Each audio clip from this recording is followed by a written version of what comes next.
Bismillahirrahmanirrahim. Assalamualaikum warahmatullahi wabarakatuh.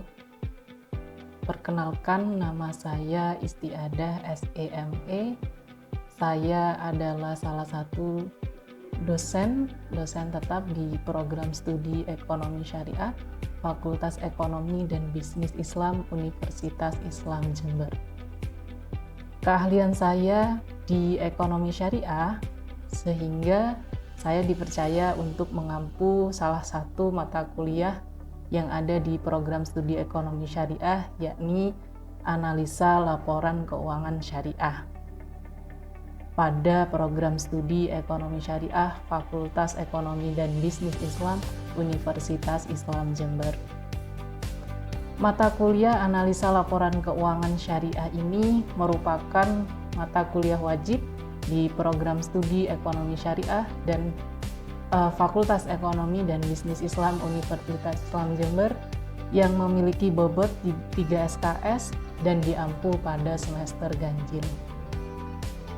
Adapun capaian mata kuliah analisa laporan keuangan syariah ini diharapkan mahasiswa menguasai aspek konseptual dan teoritis terkait komponen laporan keuangan syariah dan keputusan manajemen keuangan, serta mampu mengambil keputusan secara tepat dalam konteks pengembangan perusahaan melalui hasil analisa laporan keuangan.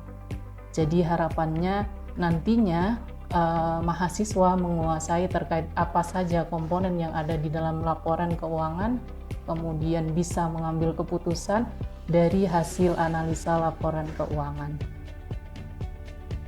Di dalam mata kuliah ini memuat beberapa bahan kajian yang harus dipelajari oleh mahasiswa selama 1 semester ke depan, yang terbagi menjadi 14 kali tatap muka, 1 kali ujian tengah semester, dan 1 kali ujian akhir semester. Beberapa bahan kajian yang termuat dalam mata kuliah analisa laporan keuangan syariah diantaranya adalah konsep dasar laporan keuangan, jenis dan komponen laporan keuangan, kemudian rasio keuangan, dan analisa sumber dan penggunaan dana kerja. Metode pembelajaran yang digunakan dalam mata kuliah ini diantaranya adalah diskusi, kemudian presentasi, dan studi kasus. Harapannya mahasiswa bisa lebih aktif, kemudian lebih kreatif juga terkait dengan bagaimana berdiskusi, bagaimana penyelesaian kasus yang ada yang berkaitan dengan analisa laporan keuangan syariah. Nah, terakhir pada kesempatan yang berbahagia ini, saya akan menjelaskan salah satu bahan kajian yang termuat dalam mata kuliah analisa laporan keuangan syariah, yakni jenis dan komponen laporan keuangan. Waalaikumsalam warahmatullahi wabarakatuh. Sebelum kita memulai perkuliahan pada siang hari ini, kita baca Fatihah. Tawasul untuk para pendiri IJ, kemudian guru kita dan pribadi kita supaya selalu mendapat keberkahan dari Allah Subhanahu wa taala. Amin.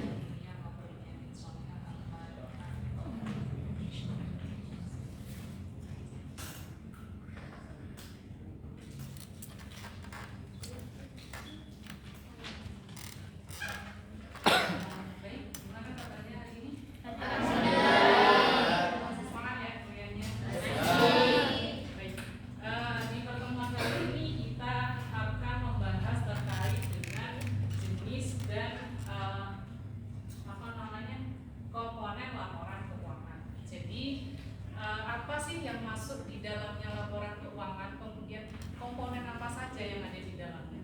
Di pertemuan kemarin kita sudah membahas terkait dengan apa yang dimaksud dengan laporan keuangan. Mungkin ada yang bisa menjawab. Oke. Laporan keuangan adalah laporan yang menunjukkan kondisi keuangan suatu perusahaan dalam periode tertentu. Jadi menunjukkan posisi keuangan pada periode tertentu.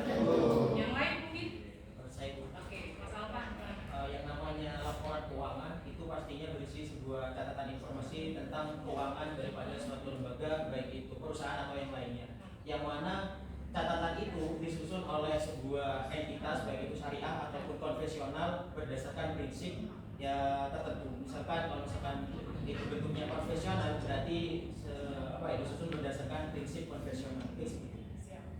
Jadi laporan keuangan itu adalah menceritakan bagaimana kondisi dari perusahaan. Kalau ada orang lain pengen tahu kondisi perusahaan, maka dilihatlah laporan keuangan. Kan nggak mungkin kalau misal kita pengen tahu kondisi perusahaan Unilever, kita harus ke kantornya Unilever. Tapi kita bisa membaca dari laporan keuangan. Oke, mungkin ada yang tahu siapa sebenarnya yang menggunakan laporan keuangan? Pihak-pihak yang menggunakan laporan keuangan. Mungkin ada yang bisa jawab? Saya, Bu. Oke, Mbak. Gimana? Pihak-pihak yang bisa menggunakan laporan keuangan yang pertama itu internal perusahaan, kedua investor, kreditor, dan yang terakhir yaitu pemerintah. Jadi ada pihak-pihak maupun internal maupun eksternal yang dia pasti membutuhkan laporan keuangan. Contoh, kalau pihak internal untuk apa laporan keuangan sih? Nah, itu untuk melihat kinerja dari manajemen, kemudian melihat bagaimana operasional selama periode tertentu. Kalau pihak manajemen perusahaan itu berfungsi untuk melihat apakah target dari perusahaan itu tercapai atau tidak. Nah, kalau kreditur itu berfungsi karena dia nanti yang memberikan pinjaman, maka akan melihat laporan keuangannya. Oh, ini ternyata hutangnya besar dan dia rasio keuangannya itu jelek. Berarti kita nggak bisa meminjamkan uang atau permodalan. Kemudian kalau pemerintah itu digunakan untuk melihat seberapa patuhnya terhadap laporan keuangan, kemudian dipakai juga untuk menghitung berapa pajak yang harus dikeluarkan oleh perusahaan. Nah, kalau investor itu sudah pasti yang paling terlibat juga. Itu untuk apa? Untuk melihat bagaimana kalau saya investasi di sana itu untung apa rugi. Jadi itu digunakan oleh pihak internal maupun pihak eksternal. Baik, itu pertemuan yang kemarin ya. Jadi masih diingat materi terkaitnya. Baik, kita lanjut terkait dengan jenis dan komponen laporan keuangan. Nah, yang pasti ada perbedaan antara laporan keuangan konvensional dengan laporan keuangan Syariah. Bisa dilihat nggak perbedaannya ada di mana? Dari yang satu ada 5 komponen, yang satu lagi ada 7 komponen. Ada yang bisa dilihat perbedaannya? Ada Laporan zat sumber dan penggunaan dana kebajikan. dan Laporan sumber dan jadi ada pembeda antara komponen laporan keuangan konvensional dengan antara yang konvensional dengan keuangan Syariah. Kalau yang pertama sama neraca, jadi menceritakan posisi keuangan. Kemudian ada laba rugi sama ada laba rugi. Setelah itu laporan perubahan modal ada juga. Laporan arus kas itu sama. Nanti saya jelaskan satu persatu terkait apa sih sebenarnya komponen-komponennya itu. Nah, pembedanya adalah gini. Laporan sumber dan penggunaan dana zakat dan dana Kebajikan. Nanti akan kita ulas apa itu yang masuk zakat, kemudian mana yang masuk dana kebajikan. Bisa dipahami ya? Bisa. Kita lanjut ya. Nah, kita masuk ke neraca. Di neraca, apa sih ceritanya neraca itu apa? Apa yang ada di dalam neraca? Nah, ini. Jadi ada 7 yang masuk dalam komponen neraca. Neraca itu laporan posisi keuangannya di periode tertentu. Nah, biasanya itu ada di akhir tahun. Ketika sudah pelaporan itu ada neraca di akhir tahun. Dia menceritakan berapa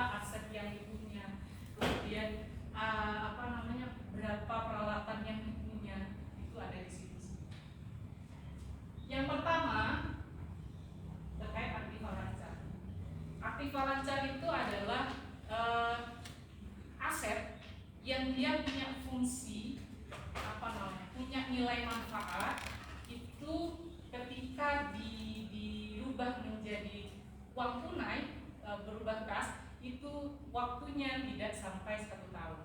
Jadi dia mudah untuk dicairkan. Itu aktiva lancar. Contohnya ada kas. Kas mudah tidak untuk dicairkan? Mudah tidak? Surat berharga? Mudah. Persediaan? Mudah kan? Nah, itu masuk dalam aktiva lancar. Jadi sesuatu aset yang dia mudah untuk dijadikan uang tunai dalam waktu maksimal 1 tahun itu masuk ke dalam aset.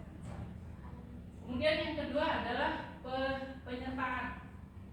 Penyertaan itu investasi ya. Jadi investasi ke instansi yang lain. Kemudian aktiva tetap. Jadi kebalikannya sama aktiva lancar. Kalau aktiva tetap itu dia punya nilai manfaat panjang untuk kegiatan operasional perusahaan dan tidak diasumsikan untuk dijual kembali. Jadi tidak punya bayangan kalau dia nanti tak jual lagi mes. Jadi kalau aset tetap itu yang diasumsikan dia tidak untuk dijual. Nah, kalau aset tetap itu contohnya itu adalah tanah, kemudian ada Kendaraan. gedung, kemudian ada kendaraan. Pembedanya juga antara aset aktiva lancar dan tetap itu adalah kalau tetap itu punya nilai penyusutan. Karena asumsinya kualitas hari ini itu sudah menurun di 5 tahun yang akan datang, 10 tahun yang akan datang. Kemudian ada aktiva lainnya. Jadi di luar aktiva lancar dan aktiva tetap. Contohnya adalah aset tidak Berwujud. tidak berwujud. Itu misalnya hak paten, kemudian hak cipta, itu masuk dalam aset aktiva. Yang kelima ada hutang lancar. Hutang lancar itu berarti dibayarkannya itu sebelum 1 tahun. Jadi contoh mungkin hutang pajak, hutang bunga itu kan masanya tidak sampai 1 tahun. Pelunasannya itu nggak sampai 1 tahun. Kalau jangka panjang berarti lebih dari 1 tahun. Ekuitas itu adalah jadi neraca itu kalau gambarnya neraca itu ini aktiva, ini Pasifa. Nah, di sini ada aktiva, kemudian ini lancar, ini aktiva tetap. Di sini ada hutang, di sini ada. Nah, ini harus sama. Itu kuncinya kalau neraca. Jadi tidak boleh angkanya. Kalau di sini 3 juta, maka di sini juga harus 3 juta. Dipahami? Saya lanjutkan. Nah, ini contoh dari neraca ya.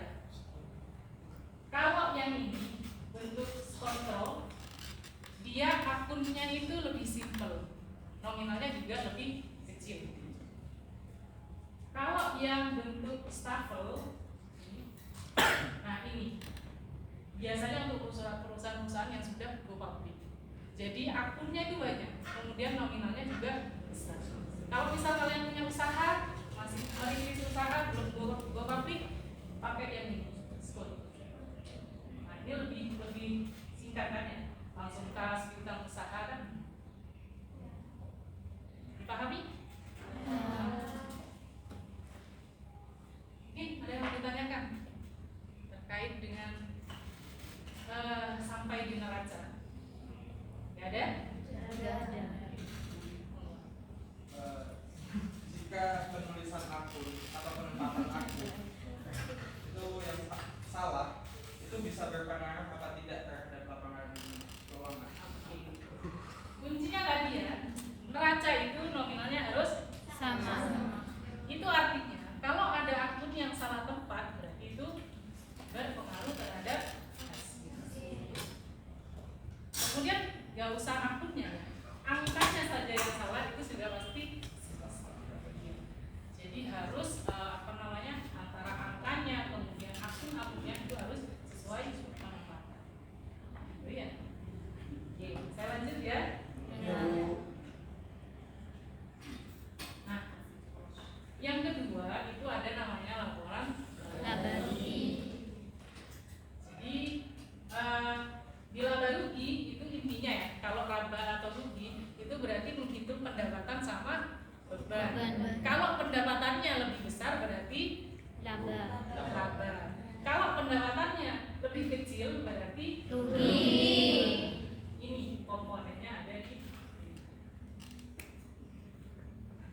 kas itu menceritakan keluar masuknya kas. Kalau aktivitas operasi, nah ini berarti aktivitas keluar masuknya kas yang mempengaruhi operasional perusahaan. Kalau operasional itu berkaitan dengan gaji, itu kan rutinitas. Pembayaran listrik dan lain sebagainya itu kan rutinitas operasional. Kalau investasi, ini investasi berarti berkaitan dengan bagaimana dia memperoleh modal, kemudian modalnya dipakai untuk apa kan begitu. Karena berkaitan dengan investasi. Kalau ini sama ya, aktivitas pendanaan. Nah, ini yang beda-beda. Jadi laporan penggunaan dana Zakat. kalau di laporan keuangan syariah itu pasti di terakhir ya, setelah perubahan modal arus kas itu ada yang namanya laporan sumber dan penggunaan dana zakat. Kalau zakat sudah jelas ya, zakat itu kemudian yang menerima zakat juga sudah tahu kan? Ini sudah tercantum di dalam Al-Quran. Jadi kalau zakat ya penerimanya ini sudah. Mau dibentukkan dalam usaha atau apapun monggo. Tapi yang penting yang menerima adalah ya ada 8 golongan yang menerima zakat. Itu mau diberikan beasiswa pendidikan atau pengembangan usaha monggo boleh. Nah, yang terakhir adalah laporan sumber dan penggunaan dana Kebajikan. Kalau dana kebajikan berarti dana yang di luar dari zakat. Kalau dana kebajikan itu bisa dari infak, kemudian bisa dari selain infak, sedekah. Kemudian ada lagi wakaf, ya kan? Investasi, ada sedekah, infak dan Wakaf. Nah, kalau dana kebajikan ini itu dipergunakan untuk sosial. Misal bangun yayasan, kemudian bangun fasilitas kesehatan atau pengembangan apapun yang berkaitan dengan fasilitas umum. Karena di dalam dana kebajikan ini ada yang namanya pendapatan non halal. Contoh, kalau misal lembaga keuangan syariahnya dia pakai penyimpanan dan transaksinya pakai bank konvensional, itu kan ada bunga, ada kan peroleh bunga. Nah itu masuk dalam kategori pendapatan non halal bagi lembaga keuangan syariah. Jadi kenapa ini masuk dana kebajikan? Boleh pendapatan non halal tapi tetap pencatatannya itu dimasukkan di pendapatan dana non. Baik, ini contohnya ya, yang pelaporan ini dana kebajikan. Ini contohnya. Ada denda, kemudian pendapatan non halal dan lain sebagainya. Baik, ada yang ditanyakan sebelum kita akhiri perkuliahan tadi? Kan dari Bu tadi itu sudah menjelaskan tentang laporan keuangan yang di mana itu dari tadi cuma tentang perusahaan. Saya ini punya punya ternak ayam. Apakah perlu seperti ini laporan keuangan? Perlu nggak?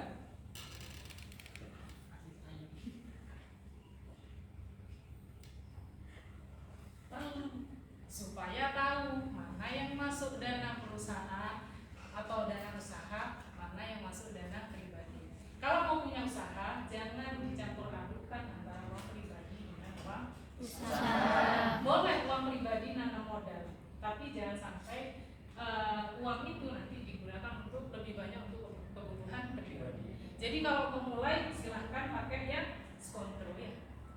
Jadi yang simple aja. Jadi kasnya berapa, kemudian sudah punya apa saja, digunakan untuk apa saja. Kalau pakai yang ini susah. Jadi tetap harus ada pencatatan keluar masuk. Masuk di Al-Quran, di Al-Baqarah itu juga sudah ada kan? Ya. Dalam transaksi keuangan itu harus dicatat, apalagi dalam bentuk utang. Dan ditanyakan lagi? Sudah dipahami semua ya? Sudah tahu komponen laporan keuangan ya?